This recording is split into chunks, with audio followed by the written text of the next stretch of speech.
এবার কলকাতার ফুটপাত নিয়ে মারাত্মক অ্যাকশন। বেআইনি দখলদারদের হাত থেকে ফুটপাত সম্পূর্ণ মুক্ত করার কড়া হুঁশিয়ারি দিলেন রাজ্যের এক শীর্ষ বিরোধী নেতা। দেখুন তার সেই কড়া বার্তা।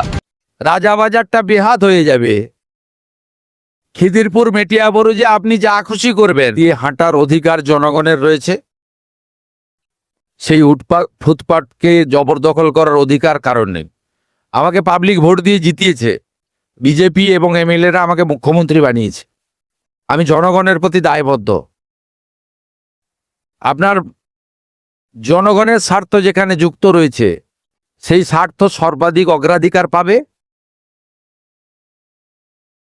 মুষ্টিমেয় কোনো ব্যক্তি বা গোষ্ঠী তার স্বার্থ আমার কাছে অগ্রাধিকার পাবে না। কিন্তু আপনি নিউ মার্কেটের রাস্তাটাই দখল করে নেবেন, মোটরসাইকেলও যেতে পারবে না, রাজাবাজারটা বেহাত হয়ে যাবে। খিদিরপুর মেটিয়াবুরুজে আপনি যা খুশি করবেন, এটার জন্য কিন্তু আমাকে মুখ্যমন্ত্রী করেনি পাবলিক। দেখলেন সেই শীর্ষ বিরোধী নেতার কড়া অবস্থান।